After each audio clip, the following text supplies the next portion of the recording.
everybody, and welcome to this week's special episode of Attendance Bias. I am your host, Brian Weinstein. Today marks 3 years since the beginning of Attendance Bias. Back in August of 2020, I really just had this set up as a quarantine project, something to keep my mind busy because I simply had nothing else to do. Class was over since I'm a teacher. There was nothing going on during summer break, and my mental health was kind of going crazy with nowhere to go and nothing to do. Since I spent almost all of my time walking around my neighborhood listening to podcasts, I couldn't find a fish podcast that spoke to me, that had everything I wanted. Fan experiences, fan stories, and just good-natured conversation between obsessive fish nuts like myself. So with time to spare and just some good old motivation, I thought, well, why don't I start my own and see what's out there? And 3 years later, I can't believe what this has evolved and blossomed into. I can't thank enough everyone who's listened, every fan who's ever written to me, and every guest who's taken time out of their schedule to listen and to talk about their favorite fish experiences. It's created something of a small community within the larger fish community, and I couldn't be happier. So to acknowledge this 3-year anniversary, I thought it would be fun to kind of put myself in the guest's chair for once. I did this on the first year anniversary with Justin Bruce, who's been a guest a number of times on this show. But this time, instead of being a straight-up interview, I thought that I'd take a small segment of my show, the Attendance Bias Lightning Round, and put the questions into your hands, the listeners. So a few weeks ago, I put out a call for any questions you may have had, and people wrote in and recorded themselves with some pretty fun lightning round questions. At the time, though, when I sent out that announcement and that request, I have to say I made a mistake with some very simple math, and I said that it was going to be the 4-year anniversary of Attendance Bias. So any of these listeners and recordings that mention a happy 4th anniversary, that is my mistake, not theirs. But anyway, I don't want to take up too much time. Let's get straight into the Brian Weinstein Attendance Bias Lightning Round. Attendance Bias Lightning Round. Hey, Brian, this is Brad. You might remember me from your podcast. Just a couple weeks ago, I was a guy rambling incoherently about 7499. Anyways, congratulations on 4 years, and I've got a question for you. I know you were never the naked guy running around a concert or anything, but you had to have done something embarrassing sometime. You had to have tripped and fallen in front of 100 people or dropped a full beer on a stranger. Maybe you made a wrong David Bowie call in a super embarrassing way. There had to have been some time when somebody was watching you from far away and just kind of tapping their buddy on the shoulder and saying, hey, look at this idiot over here. So give us the good stuff, Brian. When did you embarrass yourself at a fish show? Well, Brad, thank you first so much for ever being on the show. I really appreciate it and love the episode we did together. And second, thank you for sending in that question. It's a really good one. Well, the most embarrassing thing that I've ever done at a fish show was not really exposed to everyone else. And here's what I mean by that. This happened on November 29th, 2003. It was at what then was called the Wachovia Spectrum, but, we all know it as just the Spectrum in Philadelphia. Fish was in the middle of their 4-night Thanksgiving run, kind of to acknowledge their 20th anniversary. My friend Craig and I, we used to go to a lot of shows together. We saw the night of the 28th at the Nassau Coliseum and kind of on a whim decided to go to Philly the next night, the 29th. So since our decision was so spontaneous, we got a late start driving from Long Island down to Philadelphia. Now remember, this was before GPS, before that we had smartphones even, so MapQuest was our way to go. But we were running so late or there was so much traffic that we didn't even have time to print out MapQuest directions. But we did know to get to Philly, you pretty much get on 95 and go south, and we kind of said, well, you know what? We'll just figure it out from there. We'll see when we get there.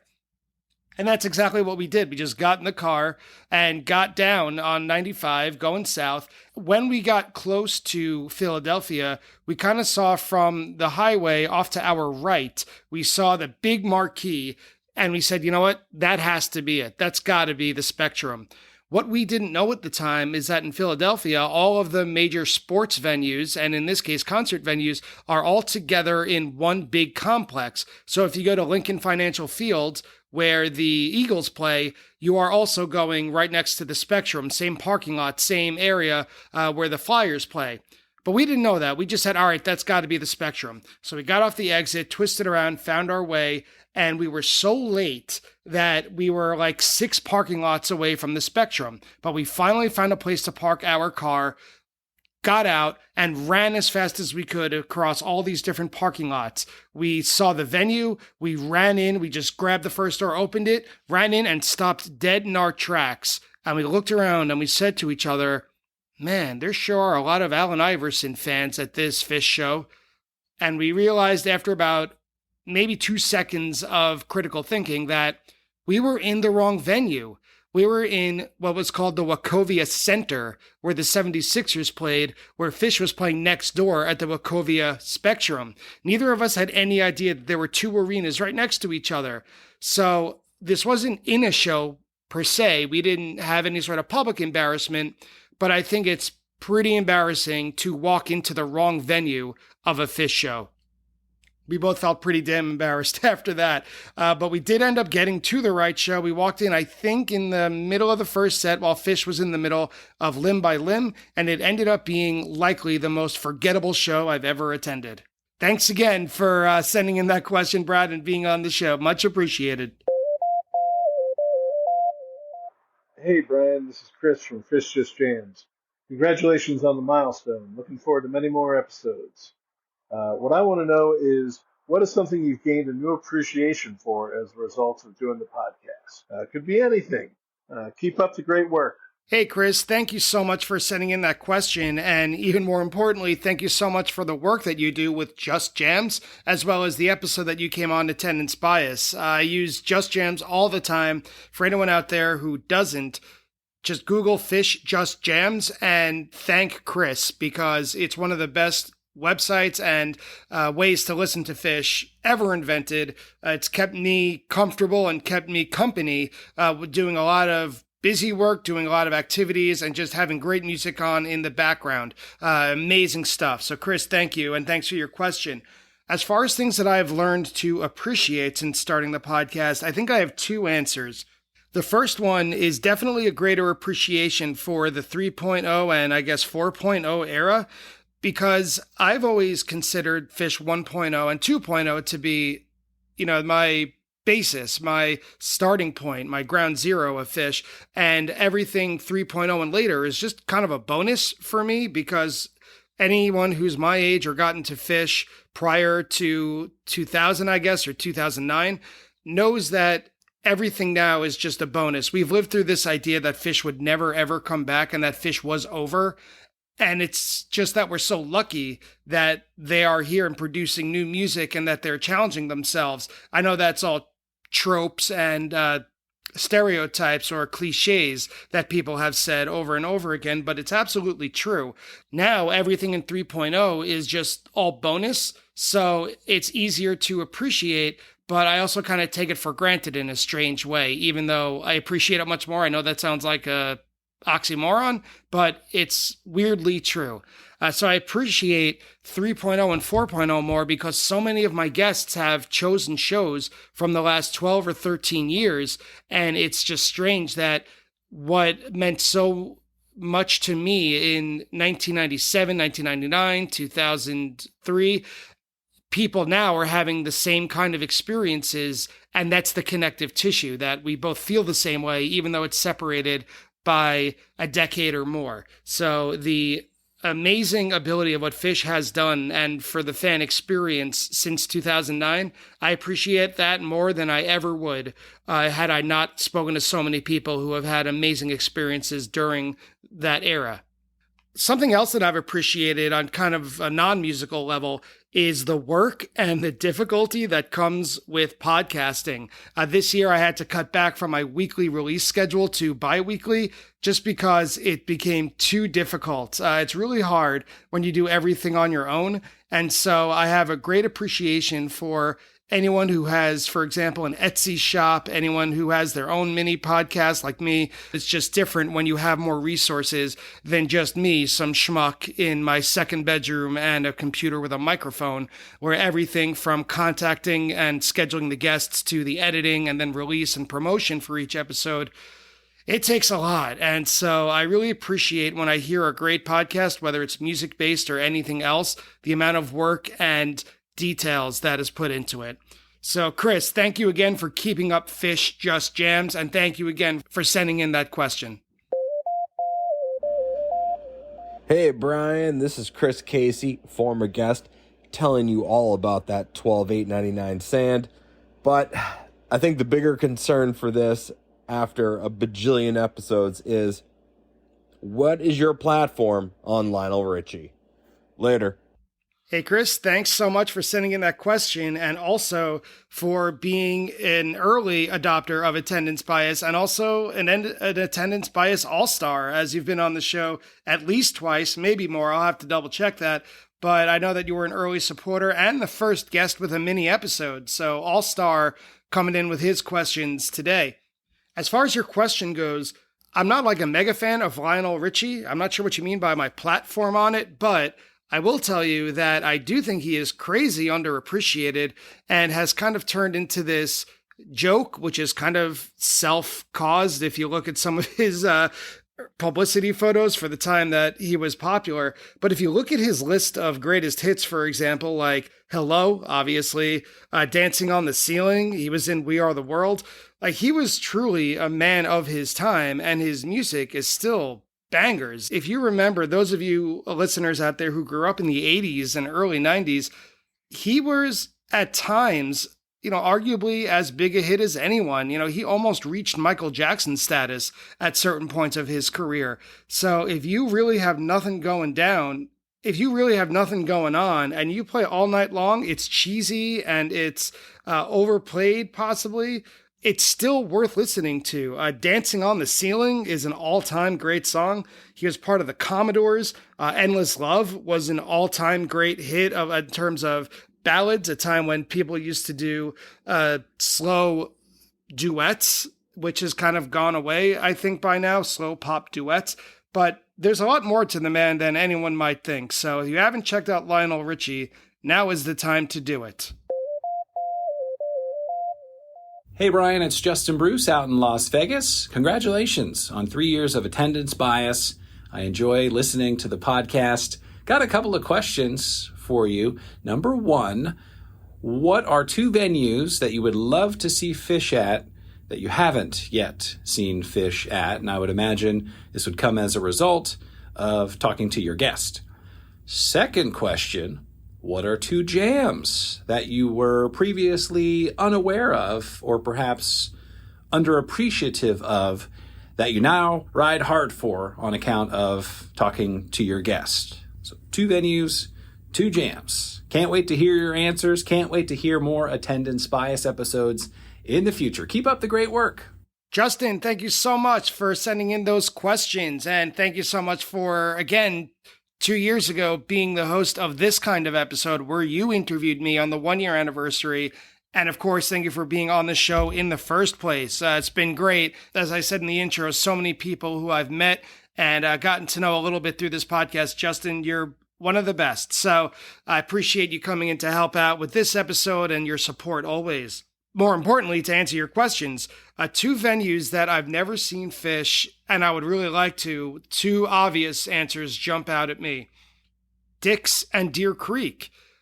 Dick's is really difficult for me to manage because since it's always a Labor Day weekend end of summer blowout, anyone who doesn't live in New York State might not know that traditionally, our first day of school, our first day of classes is the day after Labor Day. And as a teacher, I have to be at school a little bit early, like August 30th, for example, or the end of August at least, for meetings and preparation stuff. So to squeeze in a 3-night or more recently 4-night Fish blowout, especially in Denver, which is, 2/3 of the way across the country from New York, it's almost impossible for me to manage and be ready to face 100 7th or 8th graders the day after, or at least just one travel day and recovery in between.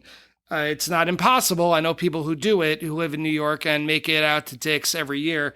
But for me, with the amount of anxiety and prep that I feel I have to do for my job, it's just, I don't know if it's ever going to happen. And I've kind of tried to make peace with it. So Dick's looks like one of the greatest experiences a Phish fan could have. But I think I've had to come to peace with the idea that it may never happen.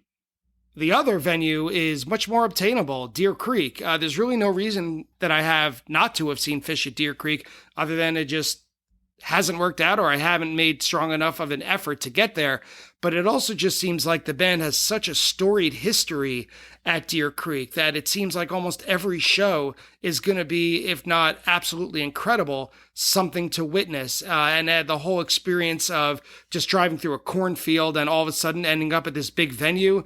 I've had guests talk about how Deer Creek used to be nothing but a stage in the middle of a cornfield, and now it's been built up to kind of its own little town, which is really fun to see and experience, where the whole fan base just kind of takes over for a weekend or 2 or 3 days in a row. But I still haven't seen them there. I was going to say Alpine Valley, but I don't know. I see just as many complaints about Alpine Valley as people saying how great it is. I have a feeling that Alpine Valley is much more about attendance bias than actually being at the show in a weird way. So my answers are Dick's and Deer Creek as far as 2 venues that I wish I could see Phish that I haven't yet. 2 jams that I appreciate more because of the podcast that I maybe didn't appreciate as much before I started it. 2 come to mind right away. The first one is actually from my first episode ever with Sirius XM DJ Elisa Aldeschant. She chose to speak about a show from your hometown, Justin, Las Vegas. She was talking about November 2nd, 2018 at the MGM Grand, and the Mercury from that show is just outstanding. I remember when I was preparing to record this episode, I really didn't know what I was doing, but I was walking my dog all around the neighborhood and just listening to the show over and over and over again. And I remember literally where I was in my neighborhood when I listened to Mercury for the first time. And I stopped it, I rewound it, and clicked on the track again just so I could listen to it one more time. And that version of Mercury was kind of the version where it clicked for me that this version is the version to listen to with certain songs. You know how you don't get it yet with that song, but there's always that version that breaks you? This is the version that broke me for Mercury. The other one was much longer ago. That was with my friend Dave. He came on again early on in the podcast to talk about the Oswego Festival. And in Oswego on July 18th, 1999, there is a version of Piper that if you haven't heard it, literally pause this podcast episode and go back and pull up Oswego. This version of Piper just explodes out of the gate, and it blew my mind. I've heard so many versions of Piper, but never this one, or at least I heard it and kind of let it go, because at the time that Oswego was played, this was right in the transition from cassette tapes to CDs, and I just never got this set of Oswego that had Piper. Also, kind of more meta, at the time that I was listening to Oswego for this podcast, 1999, early on in this podcast, a lot of the guests chose shows from 1999, and I didn't have a lot of experience listening to that era of Phish. And there's one aspect of 1999 that I love, which is like super fast, psychedelic wormhole Phish. And this Piper from Oswego really encapsulates that sound, and I'm still not over it since I listened to it for that episode. So Justin, thanks again for writing in. I wish I can go to Dick's and make my way to Deer Creek one day. And the 2 jams that I love because of this podcast would be Mercury from November 2nd, 2018 at the MGM, and Piper from Oswego, July 18th, 1999. Hi, Brian. It's Kate Fuego. Happy 3-year anniversary to Attendance Bias. Just got home from the Magnificent 7 at Madison Square Garden, and since it was so fun talking to you about all of my experiences as a young teenage Phish fan going to MSG, I'd love to hear about your Madison Square Garden highlights over the years. So please share. Let us know. Talk to you soon. Bye-bye. Wow, Kate, thank you so much for sending in that question. So good to hear from you. And wow, you also asked a mouthful. So it's an easy question to ask, but certainly not an easy answer. So those of you listening, I hope you have a minute or two, because when Kate asked me about my highlights at Madison Square Garden, she's asking a question that stretches over about 26 years of answers. Just a little background, I checked my stats after Kate asked that question, and as of this recording, I've been to 159 Phish shows, and 57 of them have been at Madison Square Garden, including my first show and my most recent show. So that's a little bit more of a third. So I have a lot of memories to pull from, but just right off the top of my head, obviously my first show, December 29th, 97, the whole thing, but really the Possum, when they played that in the second set, I remember being behind the stage all the way up in the 400s, and I remember Chris Kuroda lighting each band member as they sang the Possum, Possum, Possum, and I thought to myself, wow, that's really clever. That's really fun. So immediately, the most basic trick in Kuroda's light rig is one of my most memorable parts of my first show, and also the fact that they teased I Can't Turn You Loose by Otis Redding right in the middle of that performance of Possum, and the Good Times, Bad Times encore. Those are my biggest memories from that show at Madison Square Garden. And then about a year later, December 28th, 98, the second New Year's run, this is my second show, they opened with Axela, and it slammed right into me like a brick wall, because between my first show a year before and the opening night of this run, I studied up hard, capital letters, really, really a lot of just doing nothing but reading up on Phish as much as I could find. And I thought I knew all there was to know about Phish. And I felt like, all right, now I'm buckled up, now I'm ready.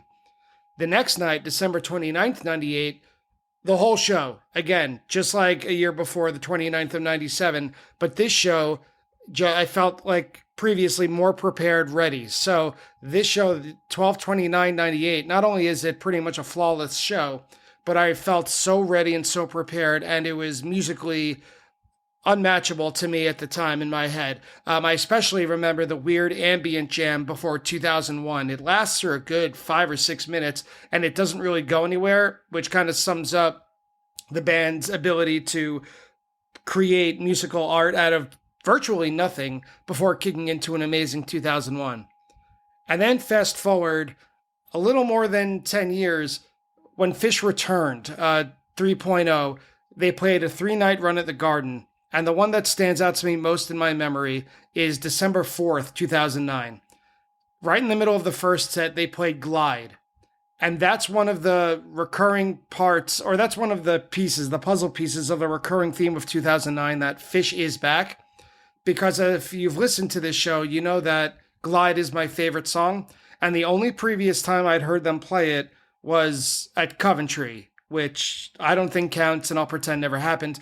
But the fact that they played it very well at Madison Square Garden in 2009 made me feel like they were really back, because as far as I'm concerned, that's the first time I really heard it. So hearing them play Glide December 4th, 2009 was a major, major top shelf memory for me. And also, those of you who were there, the first set closed with First Tube, and it was unlike anything I'd seen or felt before at Madison Square Garden. The whole place was rocking. Fast forward a little more than a year, December 31st, New Year's Eve, 2010. That was my first Phish New Year's Eve show, and it was the Meat Stick Around the World gag. I remember walking into Madison Square Garden and seeing the balloons, the large plastic clear sacks of balloons lined up along the roof, and I thought, wow, it's really here. I am here for Phish MSG, which had been kind of a career-long aspiration for me, and it was finally happening. Move ahead about 2 years, December 30th, 2012. Probably the best Carini I've ever seen live. I do love Evil Phish, and this was some of the most creative and coherent Evil Phish I'd ever heard. Jump ahead literally a year, December 31st, 2013, the Jump Truck set. I have a mini episode about the Jump Truck set. You can go back and check it out.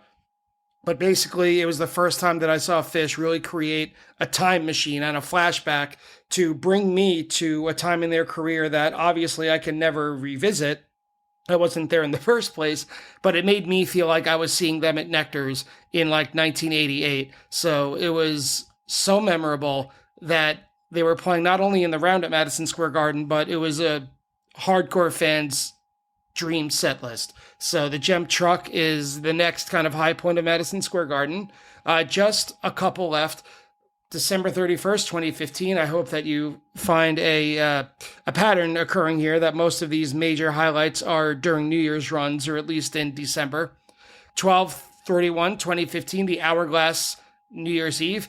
At that time, if you listen back to my mini episode about it, I was in a real transitional phase of my life. I was dealing with a recent divorce. I had just met someone new who I thought would be important, and spoiler alert, she's now my wife. I was also trying to understand a very scary illness. I'd recently been diagnosed with epilepsy at the time, and it was really difficult. So a lot of different parts of my life were kind of coalescing in late 2015. And this show, New Year's Eve 2015, felt like kind of the closing of one door and the opening of another. And especially the twist that closed set 2, it made me feel like I was soaring, like I was literally in the air flying above everything, and that all of that stress from the previous year was literally beneath me. It made what could have been a very troubling 2016 a lot easier to navigate. Skip ahead a couple months, obviously the Baker's Dozen in 2017, especially Jam Night, but everything. I mean, the gags, the Penzi, the duration of the run, the set lists, all the little details that the band put in, the air conditioning at Madison Square Garden, and even the Radiohead cover. Basically, the Baker's Dozen as a whole was a huge high point for me at Madison Square Garden, because it kind of helped us all discover what Phish at MSG in warm weather is like, and we've been very lucky, in my opinion, to be blessed with it twice more during the rescheduled New Year's Eve runs in 2022, and very recently, to wrap things up, the recent 7 show, the Magnificent 7 that Kate referred to, was again a high point. This is being recorded just a couple days after that run ended, and I still haven't fully digested it. But needless to say, I live so close to Madison Square Garden, and have for basically my entire life, that so many of my major big-time Phish memories have taken place there. And Kate, you asking it, not only did it bring up a lot of great memories, but even doing the little bit of research that I had to do to get my answers a little sharper was a real joy. So thank you for asking that question. Hey Brian, Damon here. We're both fans of Phish, and we're both fans of Pearl Jam. Which song would you like to hear Phish play from Pearl Jam's catalog, and which song would you like to hear Pearl Jam play from Phish's catalog? Damon, thank you so much for submitting that question.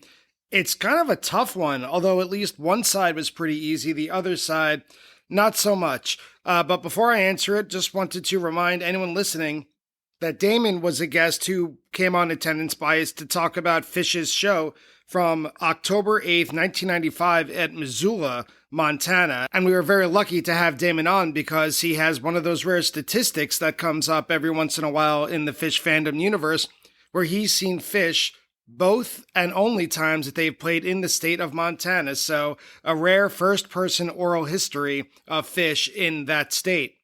But anyway, back to your question, Damon. What song from Pearl Jam would I ask Phish to play, and which Phish song would I ask Pearl Jam to play?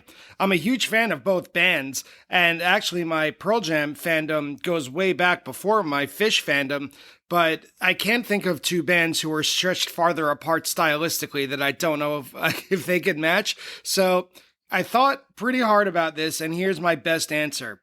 So a Pearl Jam song that I would ask Phish to cover would be Just Breathe off Backspacer. Now, I know that's kind of a generic ask because Just Breathe is one of the more famously covered songs by Pearl Jam, but I thought it's got to be a song that doesn't sound much like Pearl Jam, because as we've seen with Phish, and God knows I love them, Pearl Jam's vocals, the great Eddie Vedder, has a certain weight to them that I don't think anyone in Phish could quite pull off. However, as we know in recent years, and recent tours especially, Trey has worked really hard on his soft voice, but expanding his range with his ballads, especially that come straight from the heart. And I do think that Just Breathe is right in his range for Phish. instrumentally also. I think that Paige could add a lot to a Phish cover of Just Breathe. So that's my answer on that side of the question. On the other side of the question, this one came to me immediately. I would love to hear Pearl Jam play Axela.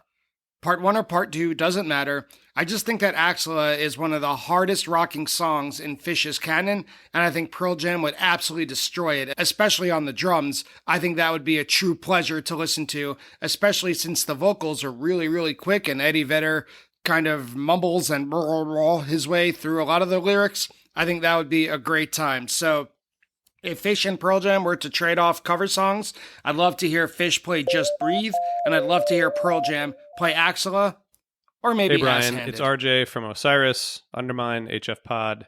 Congrats on the anniversary. As a longtime podcast host, I have a question I'm curious to hear about, which is, what's the strangest thing that's happened to you during a podcast recording? Thanks, and keep up the great work. RJ, thank you so much for submitting a question for this episode. And also, thank you for your support of Attendance Bias, not only appearing on the show, but also having me on the Helping Friendly Pod, and just kind of the good nature and the good rapport back and forth between the Osiris community in general and my independent podcast. I really appreciate it, man. To answer your question about the strangest thing that's happened during a recording, I have to say, any guest who's been on the show will tell you that I prepare so much and I put so much work into getting an interview ready that it's kind of as controlled an environment as possible. So not a lot of strange things pop up during recordings. However, I will say that something that has really caught my attention is when national news breaks while I'm in the middle of an interview with people. So I do have my phone out next to me, next to the microphone while I'm speaking with a guest, and I'm sure just about every guest also has his or her device out. And I could remember 2 times when it really stopped the conversation flat. I don't remember exactly which guest it was, but I remember when in 2020, when Joe Biden was officially projected and officially announced to be the next president of the United States, it flashed up on everybody's phone, and we were talking about a show or a jam, the guest and I, and everything just ended. Like Phish never existed. Like it was a whole new world just invented in front of us in real time. So that was really strange. The second time was when I was speaking with Tom Marshall, actually, and while we were in the middle of our conversation, the news broke that the police officers who murdered George Floyd were found guilty of several degrees of murder and manslaughter. And we both stopped. Usually it's easy to ignore my phone. It's easy to ignore my device. But we all know that feeling of kind of national tension when something is going on in the United States, whether it's governmental or civil or who knows, sports, who knows. And we're all just waiting for that announcement or that headline to break. And when a big headline breaks in the middle of an interview, obviously there are lots of things that are more important than Phish, but those are 2 times that I remember the importance of the information those headlines contained was like, all right, we're going to stop talking for 2 minutes. Let's just soak it in. And neither guest, we didn't really talk about it back and forth. We just kind of said, oh, did you see this?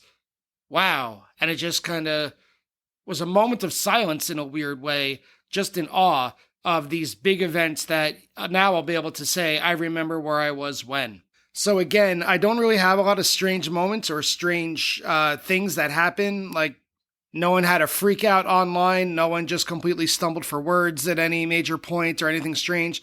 But being able to remember where I was when major news broke felt kind of strange when we were really talking about Phish jams from maybe 25 years ago. But RJ, I hope you would have a better answer than me, considering you are a very prolific podcaster. Thank you again always for your support and for sending in that question. Hi, Brian. This is Greg, hailing from Northeastern North Carolina. Congratulations on the 3-year anniversary of Attendance Bias. Thanks for all the work that you put into making it happen and giving me something to look forward to in my commute to work. It's clearly a labor of love. One of the things that sets Attendance Bias apart from other Phish-related podcasts is that you really focus on the experience and in particular how each guest's individual journey informs their opinions about the chosen show. So many factors contribute to attendance bias, from outside influences in our personal lives, memories made with the people in our crew, and of course the specific performance. What I'd like to know is if you could add or take away one aspect of the show experience that would permanently increase your enjoyment, what would that be? Thanks for your amazing contribution to this community, and here's to many more years of attendance bias. Well, Greg, thanks so much for your support and for sending in that question. When I first heard that question, I immediately thought, is he trying to get me to do kind of a consultation or an audit of the Phish experience and say all the different ways I think it could be better? And then I listened to it again and I realized that you're really asking me to make it more personal and what's one thing I could do that would make the Phish experience better for me. Because if I was just going to go over the whole thing, I'd get awfully close to old man yells at crowd territory. But after a lot of thought and a lot of ideas, I think the part of the Phish experience that would make it so much better for me, and I imagine a lot of other fans, would be a huge change somehow, a multifaceted adjustment of the way tickets are acquired or distributed, depending on which point of view you're looking at. I don't know about everyone else, but no matter how many times I see Phish, I still get tremendous anxiety before on sales and when it comes to lottery entries. Even though I pretty much get every ticket I need, there's still that anxiety. And what I think could help is if Phish did a few things. Number one, opt out of platinum tickets, first of all. That just creates a false demand and gives fans the incorrect perception of how much tickets cost and what the demand and supply is. I know that's a whole hornet's nest, but really, I would really like it if Phish had some sort of fan club. I know that sounds cheesy, but thinking back to other bands I got into maybe a little bit earlier than when I got into Phish, bands like Pearl Jam, they have their 10 club, where the longer you've been a member, and you literally pay dues and try to get tickets for more shows, you kind of get priority access to upcoming tours and upcoming shows. Or the Dave Matthews Band has their warehouse, or at least they used to. I don't know if they still do. But I remember in 2002, I went to go see Dave Matthews Band, and a friend of mine who had been a member of the warehouse since like 1996 or 1995, only 6 years prior, we got like 6-row seats in Buffalo, like at the arena, HSBC Arena at the time. And I know Phish has a tremendous amount of fans, and there's so many different there's like a huge can of worms that this would open if they decided to announce something like this, especially so late in their career. But I don't know, maybe something as simple as eliminate awful seats from the lotto. Like if you put in for a certain ticket for an MSG run and you end up with section 226, row 25, where you can't see or hear the band really, what did you just pay for? I mean, leave those tickets for the on sale, or maybe like they used to do, continue the option of the Lotto website where you can request only 100s or only floors, or when it comes to SPAC, only reserve seats, no lawns, something like that. So I know that was probably a longer and more detailed answer than you requested, and it's certainly less personal than I expected to come up with, but a revamp of the entire ticketing system, for me personally, would make going to Phish so much better. But anyway, Greg, thanks for putting that really thought-provoking question out there, and I really appreciate your support, being on the show, texting me about the show. Everything that you have to say only makes me happier to do every new episode. So thanks again. This is FJ from Taste of Your Creation. Gonna ask Brian from Attendance Bias Podcast, what is the best lot food you've ever eaten? And of course, what is the worst lot food you have ever eaten? Cheers to 3 years. FJ of Taste of Your Creation, thank you so much for sending in that question and for always being such a good supporter of Attendance Bias. I should have expected a question like that from you. The best lot food I've ever eaten, you have to go all the way back to 2003 at the IT Festival. And it seems simple, but it was a ganja grilled cheese. And that sounds, like I said, real basic, but At the time, edibles were kind of a long shot. You didn't really know what you were getting when you bought something like that in the lot. It could have been incredible. It could have messed you up real bad, and it also could have been a complete bust. But at the time, in the summer of 2003, it was the first overnight long form festival that my friends and I had been to. So we all know the long traffic jam that it took to get in there. So it took a while to set up our tent. And by the time we were finished with everything, we were exhausted. And that's also from coming off the night before in Camden. So this was almost a matter of, other than cooler peanut butter and jelly sandwiches, the first food you wanted to eat is the best food you wanted to eat. So as we were walking toward the concert grounds, which was a really far walk away, some guy was selling Gonja grilled cheese at like a makeshift picnic table. And when we got it, it tasted great. It melted in your mouth. You got the garlic and everything just right. But man, it kept us lifted for the whole day. I remember just feeling so pleasant, so on the clouds all day. And I could just taste it again right now, putting it in my mouth like for the first time and saying, this is the type of food that should be available everywhere and anywhere. So even just describing it now brought me back to a sense memory. So I'm glad you asked that question. An honorable mention has to go many years later at the Gorge in 2016. My then girlfriend, now wife, and I set up camp in the Gorge, and we happened to set up camp next to a group of friends. At least 2 or maybe 3 of them were professional chefs. They had, or at least one of them had, a tattoo of a fork and knife crossed over on the across his back. And it was just all day, all night. They were cooking. And I'm sure they were on acid the whole time too. But there was one time we were trying to sleep, and it might have been 5 a.m. One of them came wandering back to the campsite, and we just heard this through the tent. One guy said to the other, "Hey, what does that smell? It smells good." And the other guy went, "Oh, nothing. It's just elephant ear garlic." And how often do you get to hear something like that at a fish campsite? They were making paella during the weekend.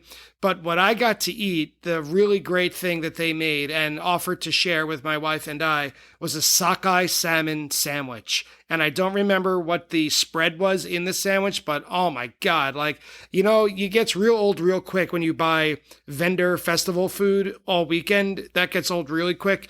When you get fresh tasting fish from the Pacific Northwest, cooked by your neighbors who are professional chefs, I don't consider that lot food because it's campsite food, but man, that's the one to be beaten.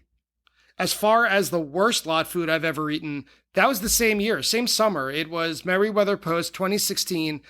I was so hungry. Whatever it was, our day of travel just happened that I hadn't eaten for hours and hours and hours. I was so hungry that when my sister-in-law, who was driving, I asked her to drop me off at Shakedown, like at the lot, so I could get something to eat while they found a parking spot. So I went for the first vendor that I could, and it was just cheese quesadillas, as basic as you could get. And I paid whatever it was, not much, but when I got it, it was as if this guy just pulled a tortilla right out of a plastic package, got some shredded cheese out of the cooler, just dumped it on, folded it over, and maybe heated it up for 30 seconds at the most. It was cold. It was barely melted. It wasn't holding together. It was a poor excuse for even a cheese quesadilla. So it didn't make me throw up or anything like that, but that was definitely the worst lot food I've ever eaten. FJ, thanks again for sending it in and taking me down a really pleasant trip down memory lane, and then a less than pleasant trip down memory lane. But again, keep up with Taste of Your Creation, and so much again for your support. Greetings, Brian and Attendance Bias podcast. This is Derek Hill from Western Massachusetts. Longtime Fish fan. I just celebrated my 20th first show anniversary. I would like to ask you, seeing as I was turned on to fish by a teacher when I was around 15 years old, depending on the age of your students in a particular year, I'm wondering if you've had the opportunity to turn students on to fish yet, and if so, what that what that feels like and what that means to you. Thanks so much for doing the podcast. I love listening to it. It may be my favorite podcast to listen to. Take care. Derek, thanks so much for the kind words and for submitting that question. It's a really good one, and I really got a little choked up even just thinking about it. So just to remind anyone listening, I am a middle school teacher, so my students come into me when they're about 12 years old, and they leave when they're 13 years old, or some of them turning 14, of course, depending on when their birthday is. I've generally tried to keep my extreme fish fandom off the table when dealing with my students, just because this podcast and other publications I've put out there, my name is searchable. And if you remember back to middle school, you might want to find everything out about your teachers than you possibly can. And nowadays, it's a lot easier than when I was in middle school. So I don't really want my name coming up with fish in a similar search engine or a similar search, just because I don't know what road that would lead down. It kind of becomes a slippery slope. So I can't say for sure that I have turned any of my students onto fish, although when it comes to signed yearbooks, some of my really gifted former students who are musically inclined, I've definitely given them some recommendations. For example, a couple of years ago, I had a student who was the biggest Led Zeppelin fan you've ever seen or met in your life. So I told him, when you get a chance, Google Phish, Phish, no quarter, or Good Times, Bad Times, just to see. I've heard back from him, but he never really mentioned that part. And he's never brought up Phish, so I don't think that happened. What is happening now, though, more frequently, I'm at an age where the parents of my students who come into me at 11 or 12 years old, they're my age. They're in their early 40s, and so we are everywhere, as the saying goes. So I'm meeting some parents who are fish heads. The most meaningful relationship I've had with a former student is when he was my student. He was a really great guitar player. His name is Jared. And I used to run a rock and roll club after school, myself and the former school psychologist, where we would get a bunch of instruments together, and any kid who liked to play could come and jam for a little bit after school. And this one kid sat down, and on guitar, he started playing the opening riff, and it was so smooth, the opening riff to Sneakin' Sally Through the Alley. And I was on the drum set at the time, and I stopped, and I said, wait a minute. So it took like 2 seconds to talk about it and find out that he was and still is a huge fish head. And he told me that his first show was in 1998. And I did some quick math and I thought, wait, you were born in 1998. And he said, yeah, my parents took me to Merriweather Post 98 when I was 6 months old. And I thought, all right, we got to have a parent-teacher conference right away. So long story short, Jared is now graduated from college. He has his own band who are very successful. They're called Baked Shrimp. So if you're at any festivals or if you see any, if you live by a small venue and you see Baked Shrimp is playing, be sure to check them out. More recently, my school ID, the lanyard that I wear to connect it is the Fishman Donuts, obviously. And occasionally I'll have students who ask me if that's from a band or is it from the band Phish, and they'll say how their parents go see Phish every night. They're middle schoolers, so they exaggerate all the time. But it's becoming part of the job where the parents are now my peers when it comes to our ages. And wouldn't you know it, I have a bunch of parents of my students who are now big heads. What that means to me, to answer part of your question, Derek, is it's just so cool to know that there's like this level of understanding, even though the teacher-parent relationship can be a very delicate thing. I think it's very cool just to know that I could approach certain parents on a level about their child, who I care about and who they care about. But there's this kind of unspoken understanding between us that at some level we're on the same page and we could build some trust going from there. So I can't say that I've directly influenced any of my students, present or past, to get on to Phish, to get on the bus, but I can say that it's becoming more and more of a common thing that I get to know that some, if not the kids, at least the parents, are into Phish, which is a very cool thing, and it makes my job just that much easier some days. And everybody, that's it for the 3-year attendance bias anniversary episode, the Q&A, and putting me on the seat for the lightning round. So I have a whole list of people to thank, but I'll make it very quick. So thank you, of course, for listening. Thanks to everyone who's been listening, whether it's for just this episode or for the entire 3 years. I can't believe it's been so long. Thank you to everyone who sent in questions, and make sure you tune in for next week or the week after when we get back to more usual attendance bias episodes. So thank you again. I hope you enjoyed it, and I'll see you next year at least.